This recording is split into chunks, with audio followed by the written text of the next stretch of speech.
Hi everyone, Emmy Olivas here, registered dietitian. Today I am here to talk to you about 5 common nutrition myths.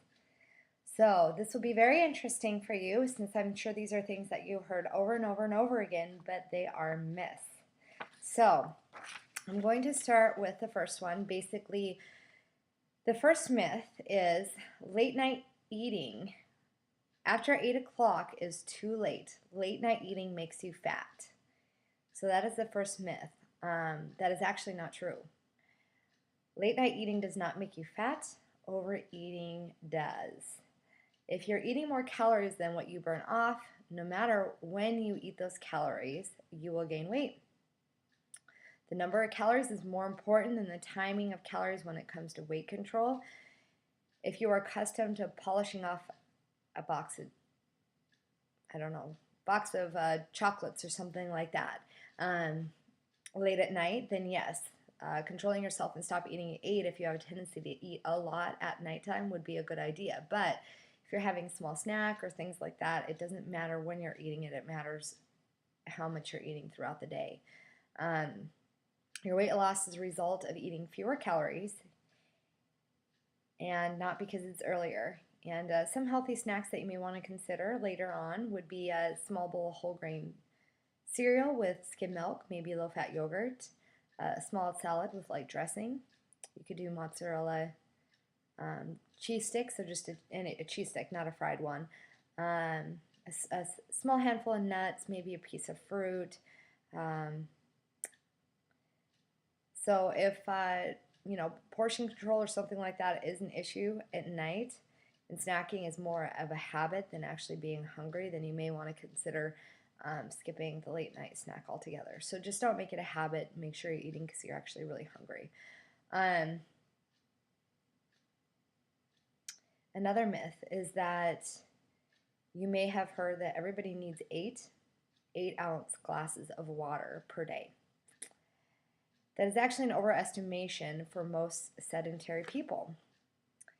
Active people need more than 64 fluid ounces a day, and you definitely need to make sure you have enough fluid to replace your body losses. And all fluids count, even caffeinated ones, and because you can eventually gain a tolerance to the diuretic effect of caffeine.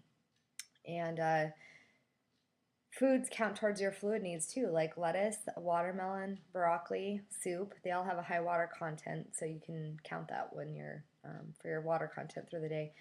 And water it's an excellent hydrator. It's cheap, it quenches your thirst, and well tolerated.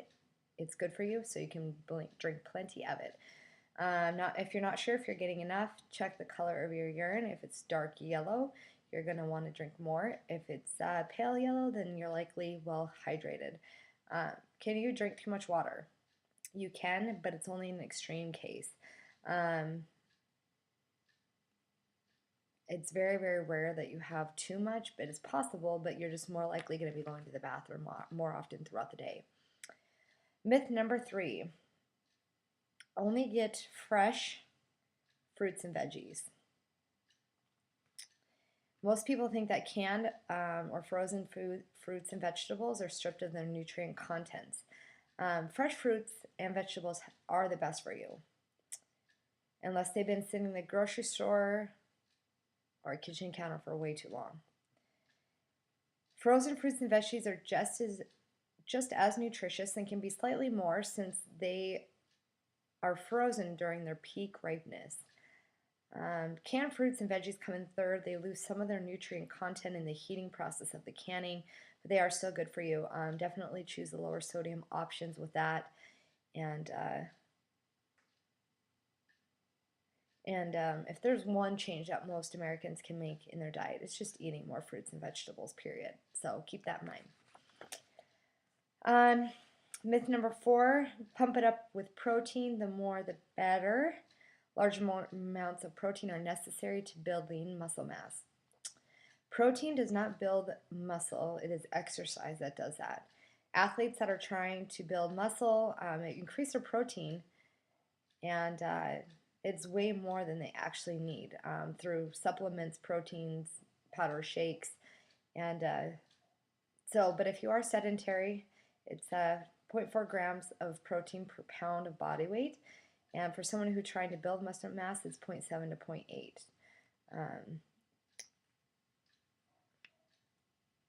Which translates to about 168 grams per day for a 160-pound person. There's no benefit of having more protein. Again, it's all calories, and carbohydrates actually the one that you want to pay attention to when you're an athlete, because that's going to give you the energy and the fuel that you need.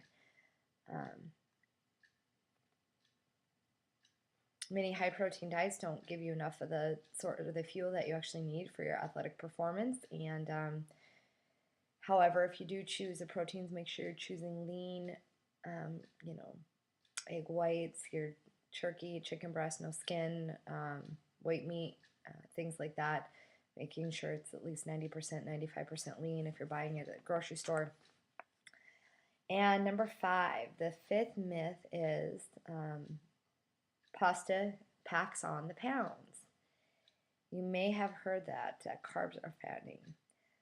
Carbohydrates are not fattening. Excess calories are what is fattening. Carbohydrates do provide fuel to the brain and the muscles, and if you don't have them for long enough, you're going to feel fatigued, and it's going to be very hard for you to concentrate. Carbs in moderation do not directly lead to weight gain, and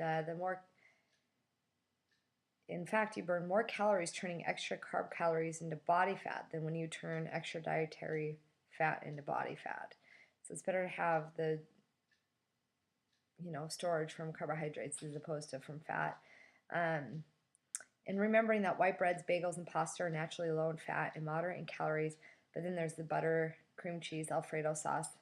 You enjoy with these carbohydrates, which are high in fat and high in calories. So be careful what you are putting on that pasta, in other words. Make sure you're choosing a source that's healthy, that's whole wheat, and look at the first word in the ingredient list, because that's what is most in the content of the food.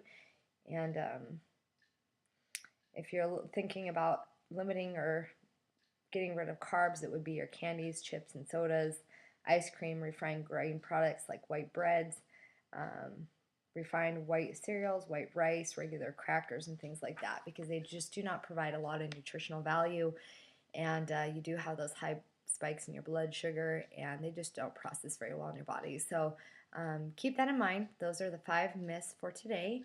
And if you want to get to know more about myself, my products, or my services, please email me at idreamhealthy@gmail.com. Again, idreamhealthy@gmail.com. Thanks again for checking in today.